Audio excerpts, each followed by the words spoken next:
Hello বন্ধুরা, Joyita single click চ্যানেলে তোমাদের সবাইকে স্বাগত।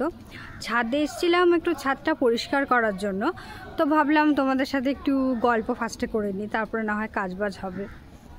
এই শ্রাবণ মাস পড়ার পরে এই 3-4 দিন ধরে না একটুও বৃষ্টি ছিল না। আজ যা গরম পড়েছিল, আজকে সকালে কোনো রকমের ছিটেফোঁটা হলো, মানে গরমটা একটু হলেও কমেছে। এরকম ওয়েদার থাকলে তবুও চলে আর কি।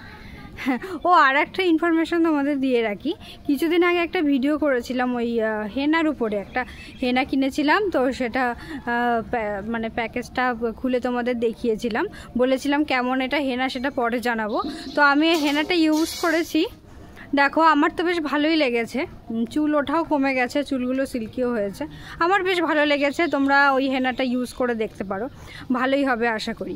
ও আর একটা কথা, শ্রাবণ মাস পড়েছে, তো শ্রাবণ মাসে সবার সবুজ চুড়ি পরার একটা ঝোঁক এসেছে আর কি।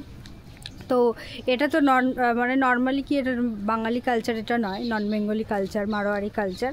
তো অনেক বাঙালিদের এটা নিয়ে বিভিন্ন রকম মতবাদ। কেউ বলছে যে কেন এটা পড়া হবে, এটা তো আমাদের কালচার নয়। আবার কেউ কেউ বলছে যে কি হয়েছে পড়লে, এটা তো সবই মানে মহাদেবকে স্মরণ করে করা হচ্ছে। এই সমস্ত অনেক কিছুই বলা বলি হচ্ছে। তো আমি দেখো কি করেছি, আমি দুটোর একটা কম্বিনেশন করেছি আর কি। কী কম্বিনেশন করেছি আমি, অ্যাকচুয়ালি আমাদের রুলস কী আছে, আমাদের হচ্ছে শাখা পলা পড়া আমাদের নিয়ম। তো আমি কি করেছি, এই দেখো দুটোর একসাথে মিক্সড করে একটা গ্রিন কালারের পলা পরে নিয়েছি। এই যে গ্রিন কালারের একটা পলা পরে নিয়েছি, তাতে করে কি হলো, পলাটাও পরা হলো, মানে বাংলা কালচারটাও ফলো করা হলো, আর শ্রাবণ মাসে গ্রিনও পরা হয়ে গেল আর কি। তো এই আইডিয়াটা কেমন লাগলো একটু জানিও।